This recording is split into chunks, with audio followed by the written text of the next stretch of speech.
Do you expect a big-name edge rusher to be a free agent addition as well? So from what I have been hearing, they were in on Carl Lawson. We're still waiting to hear on that. I know that they were talking to Trey Hendrickson. That's been reported by multiple people as well. So when it comes down to it, I think the Browns can still land a big fish, but if they don't, there's still enough depth in this overall class to where I think the Browns can still come out pretty well, honestly. Last year their top target was a Jadeveon Clowney or a Yannick Ngakoue through trade. This year, Yannick Ngakoue is kind of in that 1B category, and it seems like Clowney's in that second tier of edge rusher. So there's more depth overall. So even if they don't necessarily get the Carl Lawson or the Trey Hendrickson, I'm not worrying too much for the Browns because I still think there's a ton of value out there that could help out the Browns in the long run. How important do you think it is that you get a veteran edge rusher? They're going to have the 26th overall pick. They may very well take an edge rusher with that. But is it important to get somebody who has NFL experiences, has had some success, just so you're not, allowing teams to load up on whichever side Myles Garrett ends up rushing from?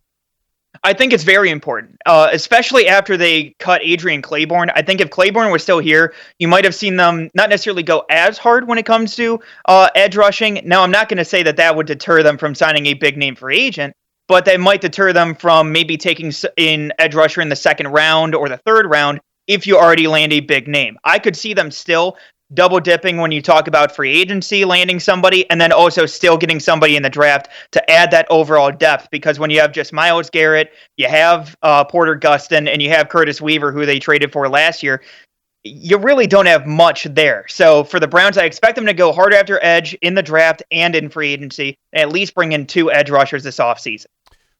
You at all thinking the possibility of Andrew Berry putting something together and acquiring somebody via trade? Potentially, he's certainly a guy that likes to trade more so than most football GMs.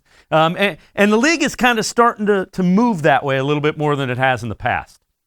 Yeah, that wouldn't shock me at all. I think it has to be the right situation, though, and one that did pop up earlier today was Danielle Hunter from Minnesota. That would not shock me if the Browns jump into that. Obviously, they had talked about Yannick Ngakoue last year, trying to trade for him multiple times. But when it comes to Danielle Hunter, he's looking for a new contract. It wouldn't shock me if the Browns go ahead and make a deal for that where, he's still young enough to where it makes sense to add him in. And on top of that, you add a little bit more money on top of that.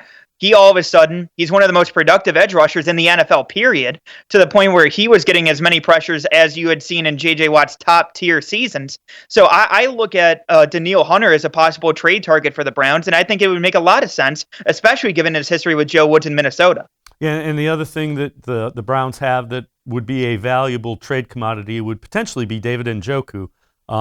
That would free up that $6 million contract. You already have Hooper, and you also have Harrison Bryant, who is a rookie that they like. Now, they do value that, but that's a guy that I think, if Andrew Berry was getting what he wanted, he might be willing to part with somebody like a David Ngakoue.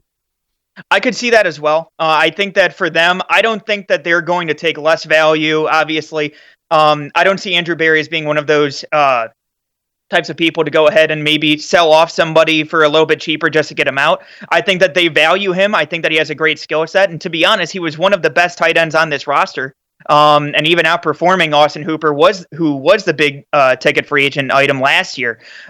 So for them, I don't see them getting rid of him unless they're getting a good value back.